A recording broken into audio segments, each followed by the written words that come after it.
Rádio Campinas Digital apresenta Programa Edson. Boa noite, galera! Bom fim de tarde, boa noite, depende que hemisfério você está, que lugar do planeta você está. Aqui é Alexandre Melino e Fernando Amati com mais um programa. Hoje, excepcionalmente, nós estamos longe do nosso ambiente da rádio, porque tivemos um probleminha de acertos de locomoção e tal, então resolvemos, para não deixar ninguém sem esse respaldo, fazer o programa remotamente. Eu estou em um lugar, Fernando Amati está em outro, mas estamos juntos com vocês, em qualquer lugar do mundo, para falar sobre os problemas que nós temos de informática, de segurança, e transformar esse mundo digital de uma maneira super fácil, super direta, para seu vovô, para sua vovó, titio, titia, papai, mamãe, até os filhinhos aprenderem como que é esse mundo de segurança. Ok? Sejam bem-vindos. Estamos transmitindo via Facebook direto para a Rádio Campinas Digital, do nosso diretor Roberto Santana, para a nossa página Programa Red Zone, que também faz parte da Rádio Campinas Digital, e para os nossos sites que vocês podem ver, vai aparecer durante o programa aí, os banners passando, identificando como acessar a nossa página, nosso site, para vocês entenderem. Beleza? Estamos começando mais uma semana com vocês. Semana agitada, hein, Fernando? As últimas semanas, né, não tá tendo folga para ninguém, né? Ninguém tá tendo final de semana, não. Tá fácil, não. Estamos continuando com um monte de vulnerabilidade. O pior é que os fantasmas estão renascendo, né? Nós estamos vivendo o apocalipse zumbi. Por quê? O Log4j, que a gente já comentou, que foi notícia algumas semanas atrás, está na terceira atualização. E cada vez aparece uma vulnerabilidade nova em cima do mesmo problema. Então nós estamos vivendo a volta dos mortos-vivos, né? Você corrige de um lado, você vai dormir, já vem alguém e te acorda falando, problema de novo. Não, mas eu corrigi. Não, mas é novo. Não, mas eu já corrigi. É novo de novo. E você não dorme. Exatamente. E aí vamos ver outro ponto, né? Olhem quantas pessoas estão sendo envolvidas para resolver esse problema. Quanto tempo de mão de obra está sendo empregado para que isso seja resolvido? E a coisa não resolve. Não tem uma solução. Entenderam? Então o negócio não está fácil para ninguém, não. Bom, o que a gente falou, tudo começou, como a gente conversou na semana passada, né, que comentamos, apresentamos para vocês a ideia do Log4j, que é uma vulnerabilidade que está baseada em cima de heranças passadas do Java 2E, né, que começou a deixar todo mundo maluco, porque isso é utilizado em centenas de programas, centenas de equipamentos de infraestrutura espalhados pelo mundo, em uso, né? E a situação... Os frameworks que as pessoas usam para colocar os programas dentro. Exato, exato. E o que nós havíamos falado, que as pessoas estão, né, tentando fazer testes com outros códigos que são códigos abertos. E esses códigos abertos podem gerar mais problemas, porque, afinal de contas, é um código aberto. A pessoa fala, olha, ele vai usar meu código, eu posso colocar ali uma coisinha diferente para criar um problema. A gente já está com o terceiro patch para a correção desse Log4j, e ainda temos problemas. Você acha que vai resolver tão cedo, Fernando? Eu não acho, sinceramente, cara. Eu acho que não. A gente tem muita coisa envolvida. Tem uma coisa que as empresas, elas perderam totalmente o controle do tamanho dos próprios ambientes. Exato. Daí, a gente tem a segunda coisa que está diretamente relacionada, que tá bom, faz de conta que eu sei qual é o meu ambiente gigante. Você sabe quais aplicações e quais tecnologias está usando em cada uma desses ambientes, dessas aplicações? A maioria das respostas é não. E aí, exatamente, a hora que você está procurando aquilo que você não sabe nem aonde, a gente vai cair na brincadeira do Alice no País das Maravilhas, né? É para onde eu tenho que ir? Para qualquer lugar. Então segue qualquer caminho, que tanto faz. E o problema é que essa tomada de decisão de adotar qualquer caminho, qualquer tipo de solução para tentar, no desespero, resolver o problema, novos problemas estão aparecendo. né? Novos problemas e alguns até mais complicados que os antigos. Por quê? O que acontece? A partir do momento que você não tem um planejamento de segurança, e isso é comum, viu, gente? Não vai pensar que estamos aqui só para reclamar das pessoas. O cara não estava preparado, o cara não sabia de nada. Não, gente, é comum, porque ninguém estava preparado para uma situação tão maluca quanto essa. Então é comum, as pessoas têm que ter uma noção de planejamento, mas está 100% coberto no que estão. Então aquele que não faz planejamento nenhum está em pior caso que outros que têm um mínimo de planejamento. E aí o que está acontecendo? Agora começou a aparecer um problema que não só oferecia situações de remote code execution, que é aquele execução de código remoto, que o cara pode tomar conta do seu ambiente. Agora nós temos também um outro problema que impacta muito as empresas, que é a negação de serviço. O famoso DOS. Agora, Denial of Service. O que a gente vai fazer com isso? Como é que a gente vai conseguir ter uma ideia de como esse mercado vai agir diante de uma situação que agora temos dois. Tem um problema que a gente tinha antes, que estava o Remote Code Execution, começaram a fazer patches e está dando negação de serviço. Para onde correr? Você consegue ter uma visão disso? Eu não consigo, Fernando, sinceramente. Eu acho que o que aconteceu e o que está acontecendo, né? Que agora todo mundo ouviu falar esse nome bonito, Log4j, todo mundo quer saber o que isso daí é, todo mundo quer saber se tem alguma aplicação usando esse componente, se essa aplicação está vulnerável, tá? O cara ele não quer nem saber se está sendo atacado. Ele quer saber se a aplicação está vulnerável primeiro, né? E aí a gente ganha um outro problema. Como é que você vai testar isso daí? Então daí começa a aparecer os entusiastas, né? Então um cenário que a gente já vem falando, onde é uma bola de neve, né? É alguma coisa que começou e a gente não está vendo para onde acaba. O mercado de segurança está aquecido? Está aquecido. Tem profissional bom? Bastante. Tem profissional bom. Mas tem muito profissional ruim também. E eu acho que, assim como você já viu o currículo de uma pessoa que em um ano ele é estagiário e no ano seguinte ele já se apresenta como especialista. Não, como sênior especialista, exatamente. Sênior especialista. Então é assim, cara, não deu tempo para crescer calo na mão, não deu tempo para desenvolver o músculo. Se o cara ficar estudando dia e noite, não tem jeito, tá? Eu sempre faço vários paralelos com o mundo real para que as pessoas entendam a complexidade disso daí. Para você ser um médico, você estuda 5 anos período integral. Daí, você tem que fazer mais 4 ou 5 anos de residência, tá? E daí, você vai fazer a sua especialização.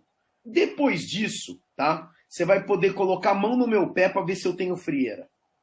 O cara, ele estudou mais de 10 anos para ele olhar para o meu pé e falar, sim, você tem frieira. Agora, e o profissional de segurança? Cara, num ano, o cara, ele é estagiário. No ano seguinte, o cara virou profissional especialista. Qual é a chance disso dar certo? Cara, o que está acontecendo, mais uma vez, é que a gente está vendo que o mercado está todo despreparado para lidar com crises e problemas. Essa é a verdade. Primeiro porque tem muitas pessoas, como você mesmo disse, colocadas em posições erradas, em situações erradas, né, promovidas de forma, vamos dizer, aleatória, né, sem o mínimo embasamento, por causa a empresa se sente necessária, se sente com a necessidade de contratar um profissional de segurança. Então ele vê que um cara apareceu muito bem em algum projeto, em alguma situação pontual, a empresa vai lá, coloca dinheiro em cima da mesa e pega aquela pessoa para trabalhar com ele. Mas será que aquela pessoa está preparada com uma bagagem histórica? Que para pensar, gente. Essa situação que nós pegamos do Log4j, ela vem de situações de código dos anos 90. Então, quantos desses novos profissionais, por mais que estudem, vivenciaram as situações nos anos 90, num ambiente aberto, de código aberto, envolvendo Java, envolvendo ataques que são até novos hoje em dia. Essa parte de ranço, ninguém pensava nisso nos anos 90. Vocês percebem? Então, assim, é um desespero para resolver um problema e é o famoso cobertor curto. Eu cubro a cabeça, descubro os pés. Eu cubro os pés, descubro a cabeça. Então, é uma situação que está gerando vários problemas que são contínuos, e é um assunto muito polêmico, concorda comigo, Fernando? Porque está impactando as empresas e os profissionais de segurança. Porque tem muita gente já falando assim, pô, mas o cara sabe ou não sabe resolver o problema? Estou mexendo Vamos com a lá. gente.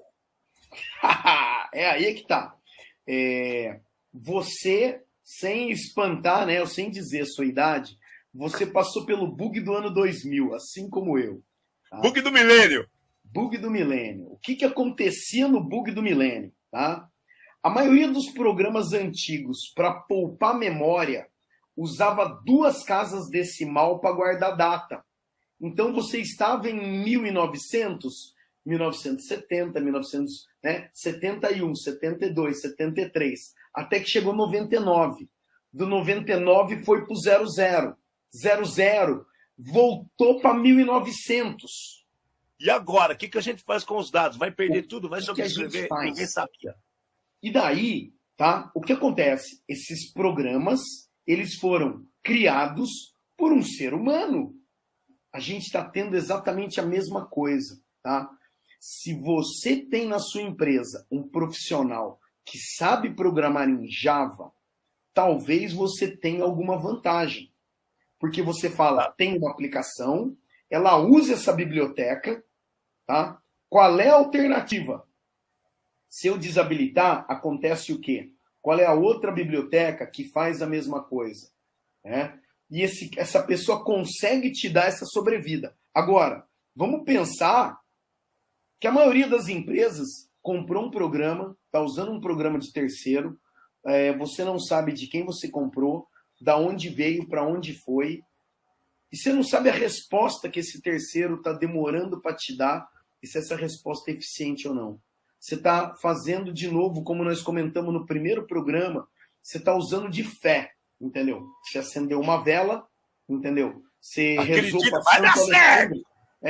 Você rezou para Santo Alexandre ou para São Fernando, tá? E está esperando que dê certo. Não tem outra coisa. Exatamente. E esse momentinho de descontração, desse sorrisão que o Nadé agora foi muito boa essa, Fernando. Vou mandar um abraço aqui para a Dainha Santana, certo? A Lavínia Prado, o pessoal que está aqui acompanhando a gente já deu um pop-up agora na tela falando que estava aqui vendo a gente. O seu Roberto também está acompanhando via rádio lá com a gente também. Gente, vocês estão no coração da gente. O que você tiver de dúvida, é só colocar aqui no chat. Vai aparecer o nomezinho de vocês aqui embaixo. A gente já coloca em discussão o assunto. Então, como vocês podem ver, o assunto é muito polêmico. É muito polêmico. São pautas recorrentes. São situações que são, como é que eu vou falar? Não só repetidas, né? Mas que continuam com dúvidas, sem solução. Não é verdade? A gente fala, não, agora eu tenho know-how, consigo fazer. Não é. É que a combinação de elementos atuais geram um novo cenário. Gera uma nova ambientação para aquele problema. E as pessoas continuam, né, no desespero. O que a gente vai fazer? Como é que a gente vai resolver? Então, como é que a gente vai fazer? Para resolver esse problema, procuramos o quê? Profissionais treinados, capacitados. As faculdades estão cuspindo gente no mercado. Tem faculdades EAD à distância, né? Estudo à distância, EAD, né? O pessoal está se estudando, o pessoal está se capacitando. Tem muito autodidata ficando muito bom. Tem gente muito boa, viu? Nós não estamos aqui falando que as pessoas que têm menos experiência no mundo corporativo são menos competentes. Não, imagina, longe disso. Tem muita gente competente no mercado. O problema é a velocidade que as coisas estão acontecendo e a maneira como estão sendo colocadas diante dos problemas. Esse que é o maior impacto, né? Então a gente pensa assim, para a gente ter esse caminho, para a gente ter um cara capaz de resolver um problema, você tem uma ideia, Fernando, para que a gente consiga elucidar o povo que está ouvindo a gente? Qual o tempo, quanto é o tempo necessário para preparar e treinar um profissional de segurança? Pergunta difícil. A pergunta é dificílima, é assim, eu estava pensando numa outra coisa, só um minutinho antes. Pensa se alguns anos atrás essa falha fosse com o COBOL, o que ia acontecer? Entendeu? Para quem não está familiarizado, o COBOL é uma linguagem que eu acho que até atualmente, muita gente faz uns 20 anos fala que o COBOL ia morrer, e essa linguagem ela é tão estável, né, que ela continua sendo usada por vários bancos. Então, eu ouso dizer que o seu dinheiro, nos bancos tradicionais, pelo menos, em algum momento, ele passa pelo COBOL, tá? Ou, sei lá, o seu extrato, alguma coisa assim. Porque o COBOL é muito bom para esse tipo de coisa. Só que aconteceu? Quem conhecia COBOL era quem fez o curso em 1970, 1980. Essas pessoas, elas têm, sei lá, a minha idade ou muito mais do que a minha idade. Então, ou eles morreram, ou eles aposentaram, entendeu? Ou eles mudaram de área. Então, existe uma carência muito grande no mercado desse tipo de profissional. Daí, assim, o ponto que a gente quer colocar é o profissional de segurança não é um profissional que nasce, que, pau, surgiu ali, entendeu? O Harry Potter balançou a varinha e ocus popus, puf, e surgiu um ser ali, né? Não existe isso. Então, nós temos vários profissionais que, na minha época, e eu acredito que na sua, a conversa era assim: você vem da onde? Eu venho de redes, eu venho de programação. E numa situação dessa, se o cara vem de programação, ele vem da área de programação, ele tem noção de como os programas são criados, ele tem noção de como essas falhas acontecem, e é um cara que na hora de sugerir alterações, sugerir correções, é um cara muito mais objetivo e preciso naquilo que ele está fazendo. Não necessariamente necessita ser um programador Java, mas tendo passado pela área de programação, facilita a vida do cidadão. E nessa, a gente começa a responder a pergunta, né? Tá bom, a gente está falando de internet. Então a internet, por acaso, ela é muito parecida, tá? Ela é muitíssimo parecida. Da mesma maneira quando ela foi criada lá no final de 1960, começo de 1970. É muito parecido. Simplesmente o pessoal pegou o Lego e começou a colocar mais peça em cima. Mas a tecnologia é igual. Então, se você aprende redes, se você aprende o TCP/IP, você aprendeu o básico, tá bom? Quanto tempo eu preciso para aprender isso daí? Tá? Você tem um cenário que tá bom, eu sei TCP/IP, ótimo, tá? Você estudou, sei lá, o livro do CCNA, da Cisco, tá? Ou o livro do... caraca, esqueci o nome agora. Não é nem o do Tannenbaum, né? Que é o Computer Networks, que eu não gosto muito dele. Não, se o cara teve aquela decência de ter o contato com uma rede novel, por exemplo, que era uma rede super básica, mas super útil, né? Nos anos 90, qualquer empresa tinha uma rede novel. Tinha, mas os treinamentos eram diferentes. Os treinamentos eram treinar pessoas para resolver problemas, não treinar pessoas para fazer de conta. Exato. E assim, Você foi certificado novel ou não? Só. Então, um amigo meu me contou a história que foi uma das histórias... eu tenho os disquetes vermelhinhos até hoje na caixinha, cara. Cara, um amigo meu fez a prova da novel e ele me contou uma história que eu queria reproduzir para o mundo moderno do TCP/IP, que talvez nem consiga mais, que talvez o tempo tenha passado. Ele fez uma semana de treinamento, tá? Chegou na sexta-feira, o cara falou para ele: hoje é o dia da prova, só que a prova é prática. Então é assim, no período da manhã, nós vamos dar um desafio de rede para vocês desenharem, né? E daí vocês vão ter que implementar essa rede. E à tarde, nós vamos zoar essa rede para vocês arrumarem. Então, senão o cara não ganhava o certificado. Isso daí fisicamente, praticamente no laboratório. Então, os caras desenharam a rede, montaram, ligaram todos os cabos. Daí o cara falou: parabéns, passou nessa fase, agora vai almoçar. Daí Na hora do almoço, os caras sabotaram o laboratório inteiro. Os caras cataram as placas de rede e tiraram todos os conectores, os jumpers, né? Pegaram o cabo de energia, encheram de fita crepe e colocaram só para fazer de conta que estava conectado. E várias outras sabotagens desse tipo. Pois todo mundo no laboratório ligou o cronômetro e falou: tem X tempos para resolver, se vira. Tá? Cara, um treinamento desse hoje em dia, a galera está processando os caras por bullying. Que onde já se viu você não me dá a resposta? Eu estou pagando. Só que esses profissionais que passaram por essa situação, os caras têm a visão da determinação de problemas. O cara ele consegue pegar um problema grande e falar assim, tá bom, se eu não chego até ali, quais são os pequenos passos que eu tenho que fazer para eu chegar? E eles conseguem ter essa visão. Que a galera hoje em dia só vive de playbook. Se não existe o playbook do log 4J, o que eu faço? O cara cruza o braço e fica esperando alguém criar. É esse o mundo que a gente está vivendo. Então, quanto tempo demora? Tá? Eu diria que demora uma vida.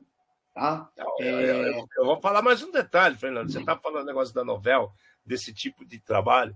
Eu lembro que quando eu fiz minha certificação Novell, eles inclusive tinham uma parte prática, não só essa da rede, da montagem em si, como a que você falou, trocava os jumpers da placa para a gente ter uma dificuldade de hardware para entender, e a gente ainda tinha que fazer RJ45, o cabo de conexão. Então a gente tem que saber quais as cores de pareamento do cabo para você fazer uma rede. E ainda descrever se a rede estava como barramento, se era uma rede estrela, se era uma rede sequencial, muito, muito mais complexo do que hoje em dia qualquer tipo de treinamento. Hoje o cara compra um livro que vem com um CD, né? Ele já nem lê o livro, já vai direto no CD onde que tem lá simulados, provas que ele decora na paulada dia e noite para saber resultado, pergunta, e fica tentando passar em alguma certificação. Isso é complicado, né? O impacto pode ser muito maior. Então, assim, o enfoque era diferente, mas será que tinha mais tempo naquela época do que hoje? Eu acho que não. Eu acho que o pessoal que pegou. O que você acha disso? Você acha que os caras tinham mais tempo para treinar antes ou não? Tinha menos informação e eu acho que a primeira coisa tinha menos informação, né? Então você era obrigado a testar muito mais antes de você fazer algum tipo de besteira, porque a maioria dos testes que você fazia era em ambiente de produção.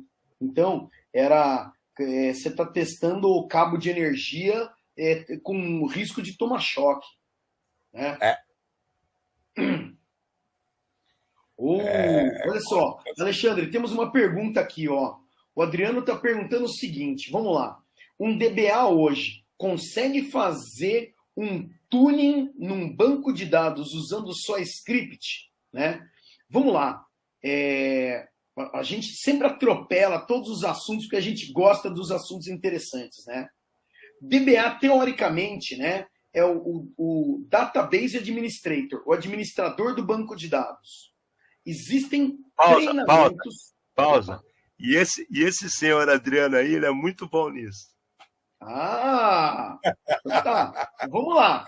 Vamos ver o que ele vai dizer da minha resposta, né? Então vamos lá. Existem treinamentos específicos para a pessoa ganhar o título de DBA. Então, existem treinamentos específicos da Microsoft e da Oracle, tá? Sem falar nos outros. Estou falando de dois grandes aqui, que eu acho que não tem problema a gente falar o nome deles. Então, a partir do momento que o cara faz esse treinamento não é fácil, tem a prova no final. Se o cara fez a trilha, a certificação, sim, esse cara consegue fazer as coisas, né, na unha. Ele sabe o que está acontecendo. Tá? Ele não utiliza de ferramenta simplesmente para pilotar e obter um resultado. Ele consegue, em cima da base, do core da programação e das informações assim, nativas daquele sistema, para que consiga fazer esse tuning sim. Não são todos. E também não sei se existem cursos específicos que expliquem isso para as pessoas. Né? eu vejo muita gente sabendo como fazer isso. De que forma? É autodidata. Estuda pra caramba. Você concorda, Fernando? O cara, Não, é a assim, gente, profissionais que o trabalham com a gente que são de outro planeta. O ser autodidata, eu acho que é um detalhe. Talvez sejam pessoas, assim como eu, que não tem mais paciência para ver o professor lá na frente, que prefere pegar um livro e estudar. Hoje em dia, tá tudo muito mais fácil com a virtualização. Você pode criar uma máquina virtual na sua casa e fazer todos os testes na sua casa sem impactar ninguém. Estudar e ir lá fazer a prova. Tá? Só que daí, o Adriano colocou um ponto muito interessante, que o que é? Muitos dos profissionais que existem hoje, né, eles não sabem como funciona. Eu tenho o cara que é especialista em WordPress. O cara sabe onde clica. Se precisar desenvolver o módulo, não, isso não é comigo, isso é muito complicado. Você vai ter que catar um cara que entenda de programação. E daí, a hora que eu penso no DBA, eu penso exatamente, tá, no cara que estudou a linguagem PL/SQL, tá, que ele sabe como o banco de dados funciona. E a hora que você entende como funciona, facilita. É isso que...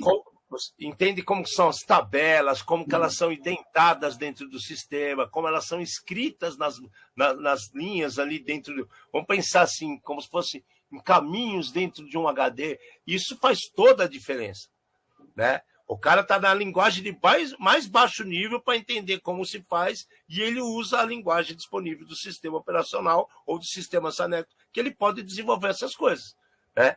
E não são todos, mas é possível. A gente está falando, né, o nosso objetivo aqui é falar de segurança, mas sempre que fala de segurança, a gente fala de hacker, né?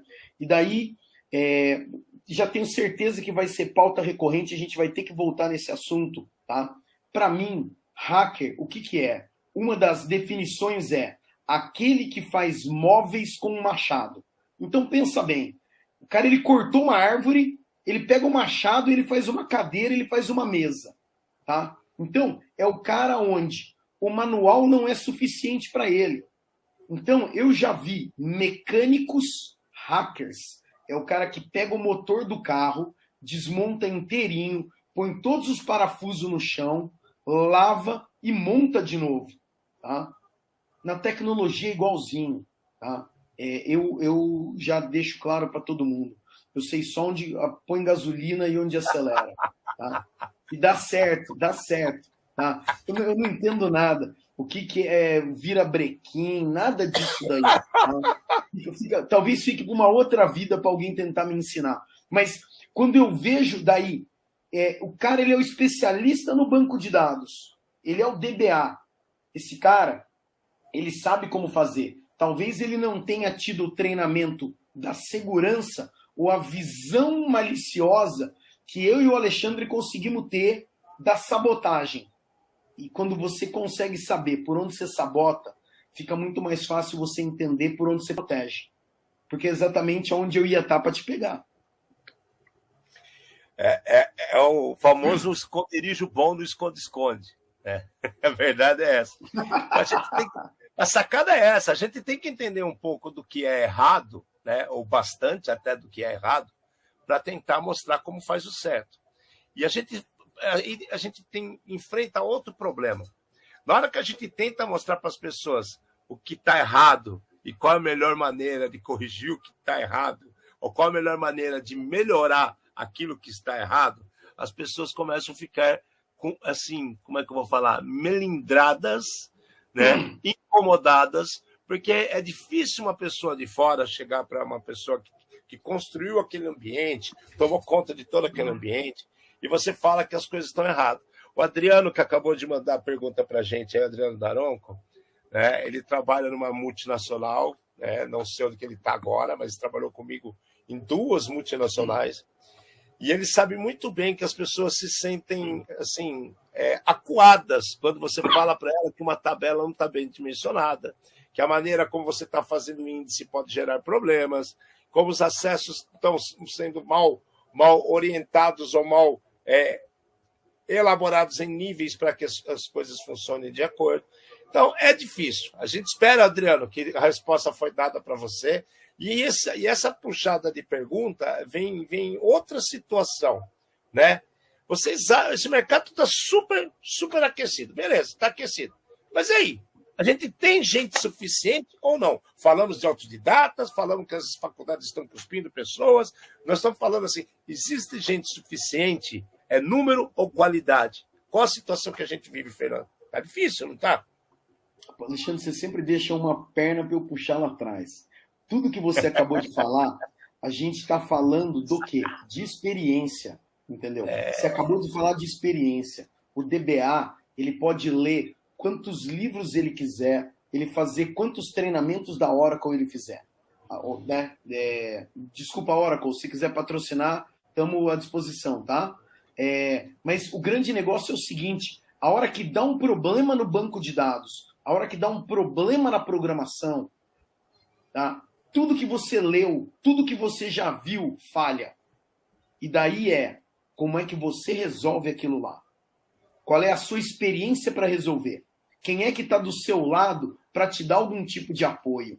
E aí, tá? Então a gente está falando de experiência, alguém que já viu coisa parecida e pode te ajudar, tá? E aí tá a resposta para o Alexandre. Não adianta o mercado estar aquecido. Tá aquecido de gente ruim, tá? Tá aquecido de lenha para jogar na fogueira, tá? Porque não adianta. Vai aumentar o problema. Vai aumentar o problema. Eu prefiro ter um bom do que 10 ruins que vão me dar dor de cabeça. Só que daí o mercado não vê dessa maneira, né? A gente passa isso daí no dia a dia, quem pede não sabe pedir, quem manda não sabe mandar e quem faz não sabe fazer, né? E aquele que fez acha que a gente está falando do filhinho descabelado dele, né? E daí pronto. É o dor de cabeça ramelento, né? E a história é essa mesmo, porque, cara, para pensar. Gente, de novo, não estamos taxando ou generalizando, mas é uma situação, diante do mercado que estamos vivendo, com problemas que estão sendo pipocando nas últimas 2 semanas, baseado em problemas que foram iniciados lá nos anos 90, a gente tem que levar em consideração uma situação, e essa situação é muito séria. Nós aqui já vimos um dia a dia de trabalho, tanto eu quanto o Fernando, e eu acho que você que está nos ouvindo também, e pode até comentar aqui se quiser, quantos de vocês receberam um currículo de um estagiário em 2019, e agora nós estamos em 2021, o cara já está lá escrito que ele é especialista ou ocupando um cargo sênior por aí. Quantos? Vários.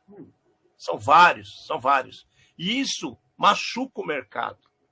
Isso denigre o mercado. Isso causa um problema para o mercado. Não estamos falando da pessoa em si, mas da situação.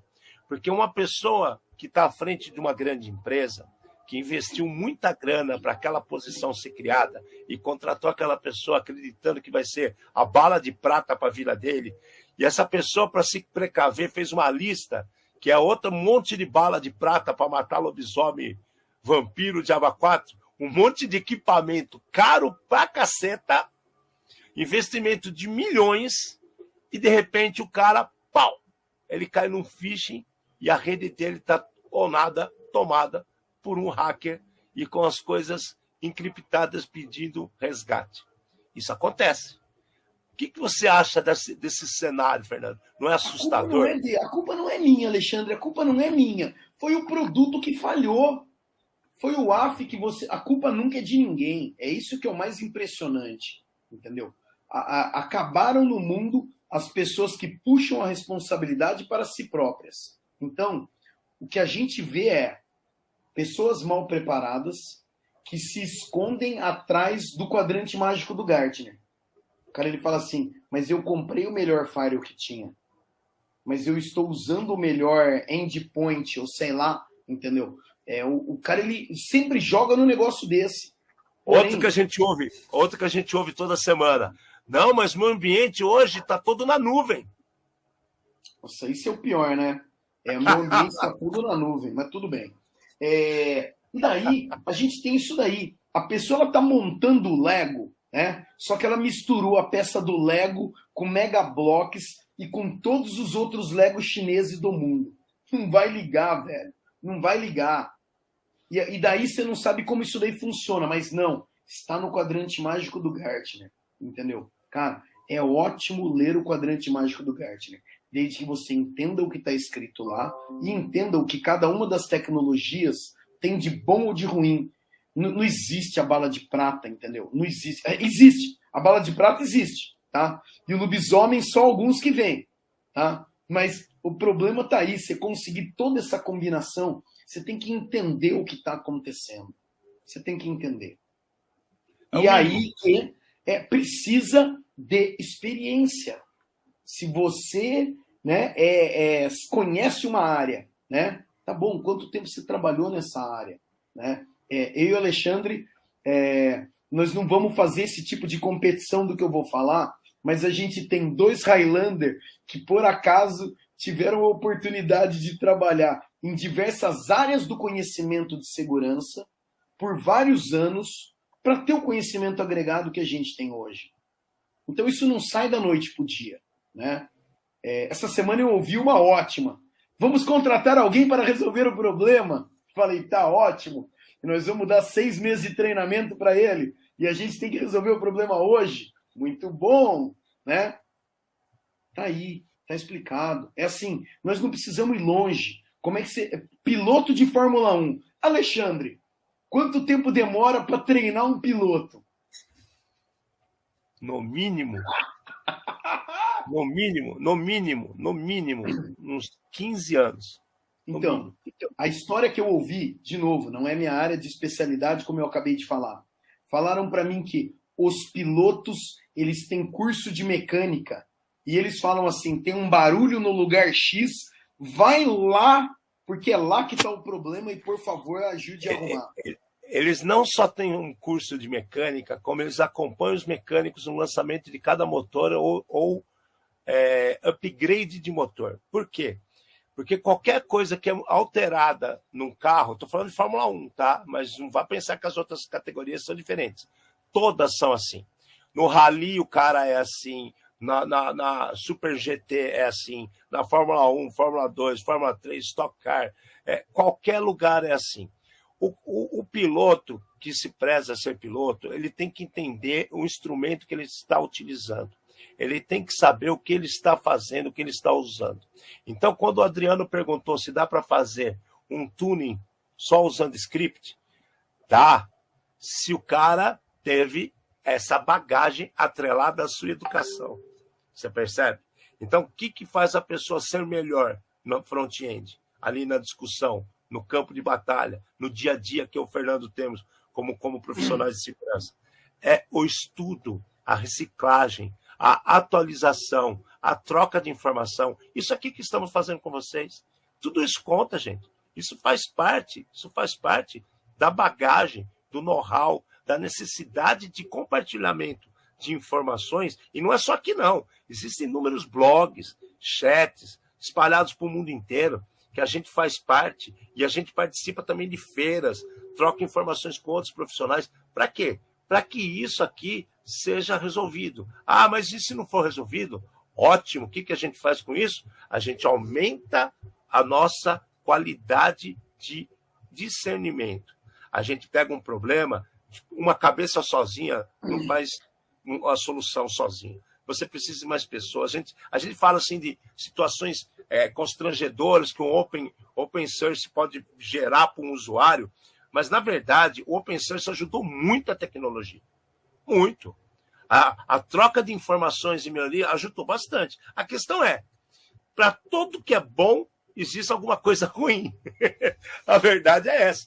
E na hora que a gente vê esse monte de profissional maluco aí que está pipocando no mercado, como é que a gente vai daqui para frente? O que a gente vai fazer? Você deu volta, né? E a gente não falou daquilo que a gente devia falar, né? Por que a gente está dando tanta volta em volta disso daí? Porque quando saiu essa vulnerabilidade do Log4j, todo mundo queria testar isso daí. Daí, assim, você está desesperado querendo ajudar a sua empresa. Você faz o quê? Você faz uma busca no Google, Log4j Scan. Você vai procurar uma ferramenta qualquer que faça isso daí, tá? Que tente identificar na sua rede se você está vulnerável àquilo lá. Você faz o download disso daí, todo feliz da vida. Open Source, que você está falando, Open Source, troca de informação. Vamos ver onde nós vamos chegar. Vamos lá. Você vai lá todo feliz e sorridente e executa na rede da sua empresa. Tá? Log4j Scan, Enter. Pau! Aconteceu o quê? Aconteceu um desastre maior ainda. Sua empresa acabou de ser vítima de um ransomware ou você acabou de instalar na sua empresa, sem saber, um software espião de algum governo qualquer ao redor do mundo, que foi colocado propositalmente para pegar pessoas desavisadas. É por isso que nós estamos insistindo nesse ponto. Então é assim, o mundo open source é legal, o mundo open source é maravilhoso, é muito legal, entendeu? Você fazer um software para a comunidade. Eu tenho várias histórias que em algum momento a gente vai compartilhar, entendeu? A comunidade se ajudando. O problema é, se você não tem noção do código que você está pegando, quem foi que escreveu, o que está escrito lá, na hora de limpar o seu ambiente, você pode estar deixando o seu ambiente pior do que ele estava. E é esse o ponto provocativo que a gente está brincando hoje. Que o caso se o profissional não sabe o que fazer, ele só consome material e não gera nenhum conhecimento. Essa é a base da história. Essa é a situação que nós vivemos com o Log4j. Todo mundo começou a utilizar os open source, legal pra caramba e tal, só que situações diferentes foram infiltradas nesses códigos públicos e criaram um novo problema. Exato. E daí, assim, a gente volta na situação que o Adriano comentou, que são os profissionais que são especialistas em interface. O cara ele só sabe mexer na interface e clicar ali. O cara ele não sabe como funciona, ele não sabe pegar esse código, olhar e definir o mínimo risco que ele está correndo utilizando aquilo lá, né? Uma das tecnologias, de novo, eu tenho vários amigos chineses, não fiquem tristes comigo, tá? Tá? Tinha um determinado site chinês que você criava como é que eu posso dizer, um prefixo desse site e você usava para fazer os testes para ver se as páginas ou os outros sites estavam vulneráveis ao Log4j. Funcionava perfeitamente. Redondinho. Tá, lindo. Tá? Lindo. A pergunta é, quem mais sabe disso e como essas pessoas vão utilizar esses dados agora? Então, uma coisa é você usar isso daí num ambiente controlado, sabendo que existe uma margem de risco, entender como funciona, voltar para dentro de casa, procurar outras soluções ou criar a sua própria, onde você tem controle, tá? E seguir. Quantos conseguem fazer isso? Tá? Conta nas mãos. Exato. A gente conta nas mãos. E isso aconteceu de verdade, viu, gente? A gente não está exagerando, não. Essa situação foi exposta. Vamos dar nome aos bois, né, Fernando? Que foi muito bem colocado. Paul Melson, né? No final de semana, né? Na passagem para o final de semana, ele foi lá e falou: gente, a busca de resultados e soluções para o Log4j foi tão grande que aí teve pessoas, né, que, como o Fernando falou, no caso dos chineses, pesquisadores, colocaram pequenas modificações no código que geraram outros problemas.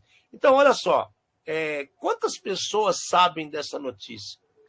Quantas pessoas tinham um link ou conhecimento de quem é Paul Melson para saber se isso realmente aconteceu e como ou seguiam ele no Twitter para saber disso? E quantas pessoas hoje, que hoje já é dia 22, ainda estão utilizando esses códigos e fazendo testes?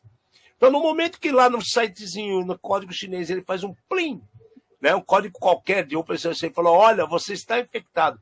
Essa informação veio só para você ou essa informação foi para pessoas que você não conhece? E aí essas pessoas podem usar isso contra você num tempo super rápido, né? E num ambiente que ainda não está preparado com uma solução para aquele problema. Então vocês percebem o tamanho do buraco que foi cavado, né? E aí o profissional era ruim? Não. Aquele, como é que o pessoal falava? Eu adoro as coisas que a gente fala dos avós, né? De boa intenção, o inferno está cheio, né, Fernando? Certeza, certeza. Alexandre, até a título de conhecimento, tá aqui, ó. Exato, ótimo. O tweet dele, entendeu? Ótimo, ótimo. Tá? Isso daí, gente, sigam essa pessoa. É um cara esclarecido, é um cara que tem cabeça no lugar, e a gente faz questão que os nomes. Dá crédito a quem merece. Paul Melson, está aí. Quem sabe um pouquinho de inglês, né, vai conseguir procurar, se não, com calma, adiciona Paul Elson no seu Twitter e você vai poder saber de informações de um cara que trabalha sério, se preocupa com coisas que acontecem pelo mundo e está sempre colocando bons comentários sobre segurança, sobre os ambientes que a gente vem falando de open source, de situações absurdas, contraditórias. Vale a pena segui-lo. Tá? O mais legal de tudo isso daí é que, de uma maneira ou outra, a gente cantou, a hora que começou essa vulnerabilidade, essa bola e outras, né? Nosso último programa, Fernando. É só entrar lá na rádio ou na nossa página do Facebook, assistir de novo. Nós cantamos a bola antes de acontecer. Os profetas do Apocalipse. Alexandre, a gente pode fazer semana que vem o programa especial da Mãe de Ná, entendeu? Eu vou pegar meu turbante do como é que chama? Do Francisco Coco, né? O astro, né? Zoroastro, e a gente vai fazer as previsões para o ano que vem. Vamos se preparar. Vamos fazer as previsões do ano que vem, exatamente. Vamos fazer o programa na semana que vem. Semana que vem nós vamos ter um encontro com vocês, na quarta-feira também, tá? E nós vamos fazer isso aí, vamos dedicar o programa por previsões de 2022. Vamos ver depois, durante o ano, quantas a gente acerta, hein? É como se fosse um bolão até. Quantas a gente acerta? Porque esse ano, tanto eu quanto o Fernando aqui, nós tivemos várias situações em vários profissionais pelo mercado, várias empresas pelo mercado, não só Brasil, América Latina, Europa, Ásia, várias situações que nós previmos que teria problemas e as coisas realmente aconteceram. Então, já que a gente é tão ruim do Apocalipse, né? Vamos levar isso a sério e fazer semana que vem Zoroastro, né? Valendo pastel, Alexandre. Ó, nós temos que, cada um tem que arrumar pelo menos 3 tópicos e valendo pastel de feira, entendeu? Bora. Quem quiser participar, é só mandar pra gente, a gente coloca na fita também. E tem outro detalhe, hein, gente? Tem outro detalhe maluco. Desde sábado, né, no meio dessa coisa toda, desde sábado, eles estão descongelando o Roberto Carlos, que ele vai cantar hoje na Globo, tá? Criogenia. Então, minha preocupação é o seguinte: durante essa descriogenia e a montagem do cidadão, para ele estar lá no palco falando assim, vocês são demais, né? Eu me preocupo se não teve nenhuma outra coisa de open source no meio que possa gerar um problema a mais. Mas, enfim, continuando nossa brincadeira aqui, e não fugindo muito do Log4j, que foi uma pancada monstra que nós levamos, tem um amigo nosso, né, que está de férias, inclusive, ele deu uma levantada numa faísca e falou assim, o que vocês acham de tal coisa? E aí o Fernando falou, vou dar uma fuçada nisso, com relação ao Mirai. Então, eu já tinha... Conta para nós, Essa é nova, gente, essa é zerada para vocês, hein? Com relação ao Mirai.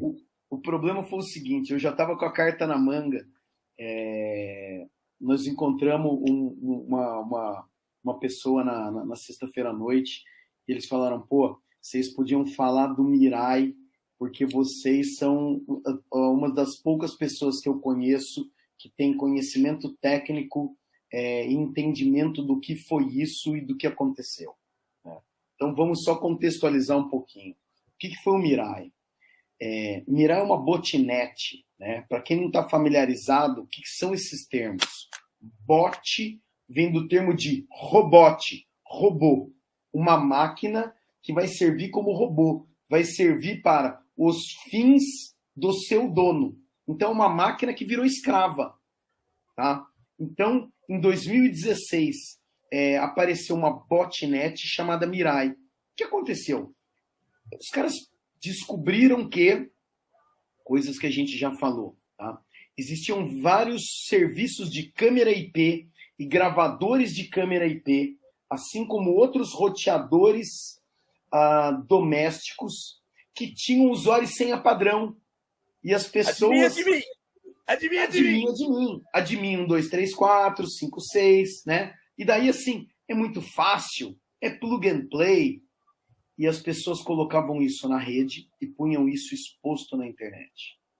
Alguém, tá? Que não vem ao caso agora, descobre esse tipo de coisa, que também não precisa ter muita bola de cristal para conseguir descobrir, e faz um programa para testar todo o mundo, todos os endereços IPs do mundo, quem é que tem esse serviço e quem é que está usando usuário e senha padrão.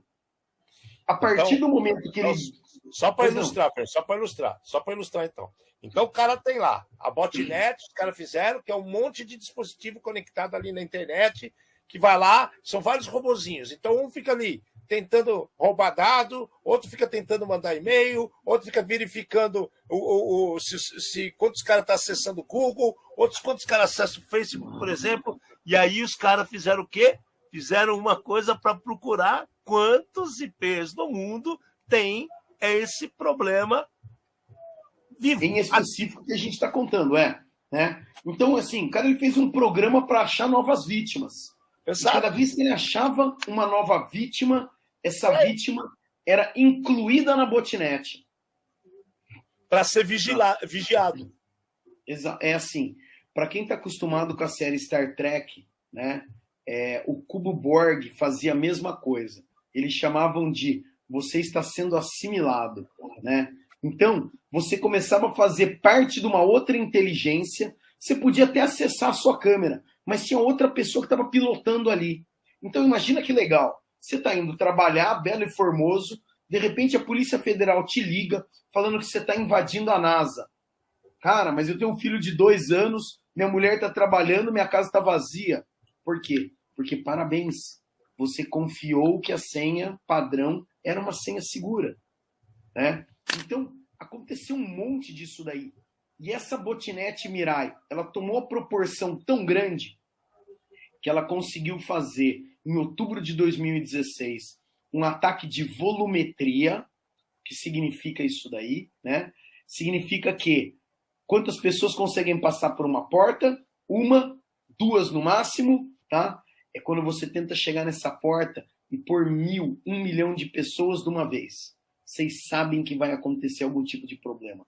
Vai ter pisoteamento, vai ter gente que vai cair, vai ter gente que vai gritar, a porta vai cair, a parede vai cair daí para frente.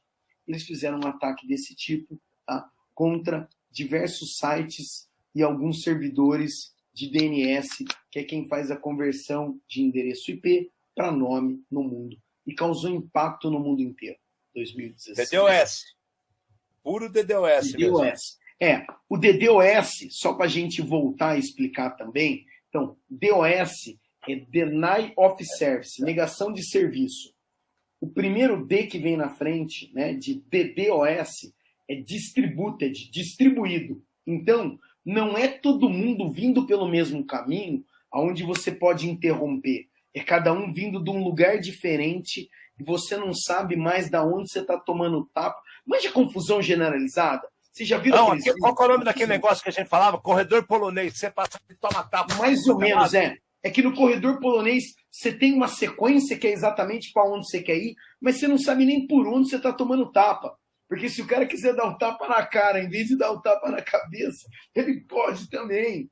Você não sabe de onde está vindo, né? Então, o negócio... Então, existiu essa botnet. Essa botnet, acreditem ou não, ela continua viva. Então, existe ainda gente que pode até ter trocado a senha, mas a máquina já faz parte de uma rede criminosa. A máquina ela já atua... A máquina está traqueada, ela está rastreada. Amanhã ou depois, se você dá uma bobeira, ela vai cair em algum outro ataque de novo. Exatamente. E daí, assim, como o Alexandre comentou, essa máquina ela pode ser usada para diversos fins. Em 2016, ela foi usada para ataque de negação de serviço. Porém, os criminosos eles falaram assim, pô, como é que eu ganho dinheiro com isso daí? Eu posso vender spam. Então, a pessoa começa a mandar e-mail através de uma rede dessas. A pessoa ela pode usar essas máquinas de ponte para outras invasões. E daí o que acontece? A hora que for investigado, tem uma máquina lá na Rússia, que você não sabe nem qual máquina que é, e o cara não acha a pessoa que talvez esteja sentada do seu lado do escritório ou do outro lado da rua. Exato. Então, esse daí foi o Mirai. O que acontece?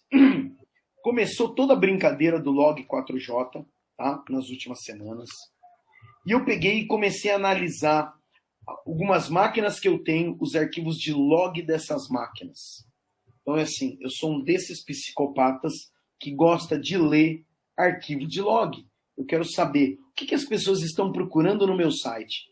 Principalmente numa máquina onde não tem página. Tá? É só uma máquina minha que eu uso para fazer alguns testes. E eu fui olhar e vi diversos testes para ver se a minha máquina estava vulnerável àquela vulnerabilidade. Olhando esses logs, eu consegui encontrar uma coisa muito específica, né? Tinha um código estranho ali. Eu voltei esse código, vamos chamar assim para falar de uma maneira fácil, né? E eu descobri que ele tentava fazer o download de um programa. E esse programa ele está relacionado com a botnet Mirai de novo. 5 anos depois, temos uma botnet que continua procurando vítima, continua tentando assimilar novos computadores para o uso criminoso disso daí. Então, estamos seguros? Não, jamais. Temos que estar sempre de orelha em pé. Olha a situação. Botnet é utilizado para N coisa. Ultimamente, quantas pessoas utilizam bots para fazer aumentar a quantidade de like de Instagram? Voto em programa de TV. Voto em programa de TV. Isso é tudo botnet. O que é botnet? Vamos falar de uma maneira bem tosca para vocês entenderem. É um robozinho na internet. Só que não é um robozinho, são vários robozinhos dando tiro para todo lado. Só que lembre de uma coisa, gente. A gente vai digitar um IP, então são lá 4 quitetos, né? E você coloca lá tal número, tal número, tal número, tal número. Imagina a velocidade que um robô faz isso, buscando situações. Então ele troca o IP, testa aquele problema. Troca o IP, testa aquele problema. Troca o IP, testa aquele problema. Só que isso são milissegundos.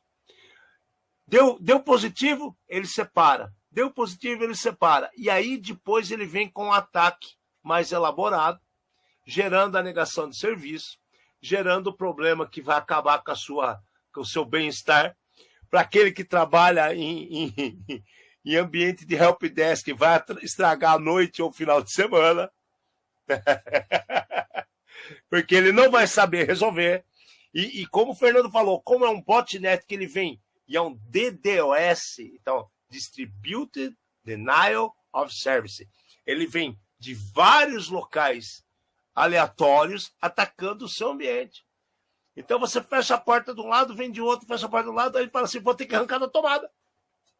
Quase. No caso do Mirai, O Mirai foi tão forte que o Mirai Mas conseguiu... inteligente, É violento, porque a gente não está falando de uma, duas, 10, a gente está falando de milhares, tá?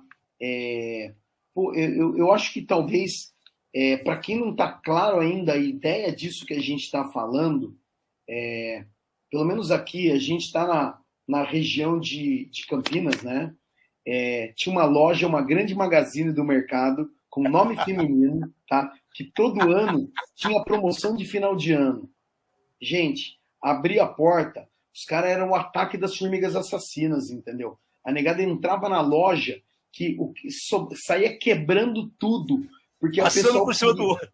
Passando um por cima do outro. Para comprar a panela de pressão. Certeza.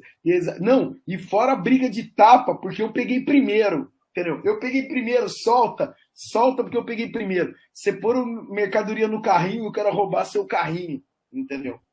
É bem isso daí. É aqueles filmes que você acha que é o pastelão, entendeu? E daí a quantidade de acesso é tão grande que os computadores se perdem, os roteadores se perdem, todo mundo se perde, e daí eles dormem. E daí, pronto, impactou o seu negócio.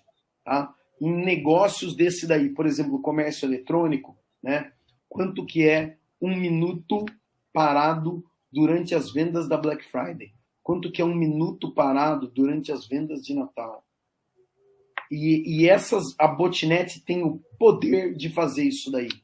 Fernando, temos proteção, Alexandre?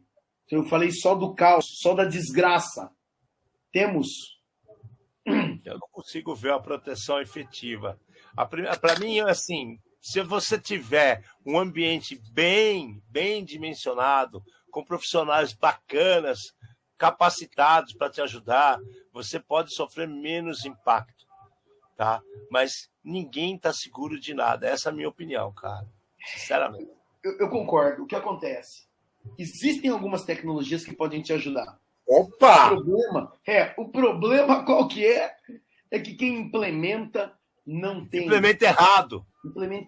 Não tem o que a gente estava falando. Ó, eu vou dar um exemplo aqui que se quiser patrocinar a gente também, a gente tá de peito aberto. Eu amo Cloudflare. Eu acho que é uma ferramenta maravilhosa. Mas a pessoa tem que saber instalar, implementar. Porque senão não vai ajudar em nada. Cara, eu já vi o Cloudflare salvando muita gente, tá? Mas eu concordo contigo. No nosso dia a dia, a gente vê o cara ele tentando proteger um lado, né? Ele põe a roupa na frente, mas a bunda dele tá exposta, cara. Exato. E não é nenhum, nem dois, são vários. Bom, papo bom, hein, gente? Papo bom. Nosso programa aqui já deu a 1 hora nossa. Estamos chegando numa época especial do ano, tá? Independente das religiões de cada um, independente das crenças de cada um, independente do estado de espírito de cada um. O Fernando é uma pessoa que a gente sempre discute isso, a gente sempre troca umas ideias assim, a gente leva muito isso em consideração. Independente de qualquer coisa, né? Não custa nada esses dias aqui chegando no Natal, dependendo se acredita ou não. Pense um pouco na pessoa que está do seu lado. Pense um pouco na pessoa que está próxima a você. Tá? Vamos trazer um pouco de alegria para quem está perto. Sabe? Dê prioridade para sua família. Dê prioridade para seus amigos. Se todo mundo fizer isso, o mundo inteiro está abraçado. Tá tudo... Não é só Roberto Carlos, não. Isso aí é outra coisa. Véio. A gente tem que começar a ouvir mais as pessoas que estão perto da gente. Nós, da segurança, que sofre o ano inteiro, o nosso ponto é o seguinte, bate, briga com a gente, mas uma hora ou outra vocês vão entender que a gente só está querendo fazer o bem para vocês. Tá? Eu queria dar um abraço apertado no coração de todos os nossos ouvintes, que tenham um Natal maravilhoso. Na semana que vem nós vamos falar de novo, vamos fazer as previsões para 2022. Mas minha mensagem para vocês para esse Natal é isso. Bastante paz. Pense um pouquinho. Passaram 2 anos difíceis para caramba, gente. Pandemia, né? Volta de pandemia, politicagem suja, tosca, situações de risco absurda no mundo como é que eu falo, cibernético, porque quer queira, quer não, todo mundo teve que sair do escritório e ir para casa. Mudaram o cenário de trabalho da gente. Tá? Por isso que o mercado ficou aquecido. Então, vamos deixar de lado todos esses problemas, vamos pensar um pouco de coisas boas, né? Na Rádio Campinas Digital, no programa Red Zone aqui, eu, Fernando, com vocês. É de coração que a gente dá um abraço apertado em cada um de vocês. Novidades virão. Vamos pensar em melhorar mais e mais, cada vez mais o programa, a comunicação com vocês. Esperamos estar agradando vocês. Deixem lá na nossa página um comentário sobre o que vocês pensam, o que vocês acham, né? É muito importante o feedback de vocês. Feedback é tudo. Feedback não é só bom para ferramenta, para linguagem, para um programa de rádio também é. A gente gosta de ser xingado também. Né? Falem bem ou falem mal, mas falem de mim. Exato, né? E o Fernando, fala um pouquinho também o que você deseja para esse pessoal. A gente traz um lado da segurança, a gente traz um lado do mundo digital que pouca gente, eu acho que tem coragem de comentar. Tá todo mundo muito no politicamente correto, de quero ser amiguinho de todo mundo. E eu acho que quando a gente faz isso daí, a gente acaba esquecendo diversas outras coisas. Nós estamos preocupados com a cibersegurança, a segurança da sociedade. Tá? Não me importa a sua opinião, tá? A sua opinião pode concordar com a minha. Quer dizer, a sua opinião até me importa, eu gostaria muito de ouvi-la, tá? Para a gente aprender um lado novo. Porém, existe um lado que eu acho que está sendo negligenciado e a gente precisa ver isso daí, a gente precisa dar valor para esse tipo de coisa também. Independente do que a gente fale aqui, o cenário é caótico? Quando a gente não sabe o que está acontecendo. Nós estamos aqui, nosso objetivo aqui é compartilhar o conhecimento. Tá? A tecnologia está aí, a tecnologia é muito legal, gente. A tecnologia é muito boa, desde que você entenda como ela funciona e saiba aproveitar ela. Tá? E a gente está tentando aqui, de forma, assim a gente espera, né? De forma fácil, simples, compartilhar o nosso conhecimento para que todo mundo converse de tecnologia. O meu sonho é que nos pontos de ônibus, tá, as pessoas comentem do programa Red Zone e as pessoas briguem umas com as outras, assim como elas brigam de futebol, por causa do Mirai, por causa do SQL Injection e por causa do bot, né? Botnet, né, cara? Exatamente. Tá? De novo, essa época do ano é uma época muito sensível, né?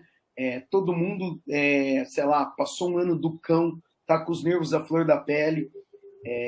A gente deseja tudo de bom para vocês e tudo de bom para a gente e que os próximos anos eles continuem com problemas, porque senão a gente não tem emprego, né? Mas que esses problemas eles sejam mais suaves, que as pessoas entendam que a gente continua dependendo de gente, tá? Em algum momento, eu acho que na minha carreira e do Alexandre, nós entendemos que segurança não é tecnologia. Segurança é gente. E é isso que a gente está tentando fazer aqui. Fazer um negócio para pessoas, para humanos normais. Entendeu? Um programa feito por especialistas, trazendo os desafios do mundo digital e da segurança cibernética, através da linguagem fácil, claro, direta e acessível. Com uma dose de acidez e polêmica, senão não seríamos nós. Sim, senão seria nossa cara. Um grande agradecimento ao nosso diretor da rádio, o senhor Roberto Santana, né? Outro abraço enorme no coração dessa pessoa maravilhosa que nos deu esse espaço, gosta da gente, respeita a gente e que tenhamos muito tempo pela frente trabalhando juntos para que a Rádio Campinas Digital vá para frente, para que o programa Red Zone vá para frente, para que vocês sintam-se mais tranquilos, mais seguros, mais informados e vamos tocar o barco. Nos vemos de novo na quarta que vem, 7 horas, no mesmo bate-horário, né? No começo de janeiro, voltamos para as quintas-feiras, mas na semana que vem ainda faremos na quarta, para ter um descansinho por coisa. Longevidade. Cuidado com as abduções, cuidado com as assimilações. Estamos aqui. Alexandre, a vinheta. Grande abraço a todos. Tchau, tchau, gente. Até semana que vem.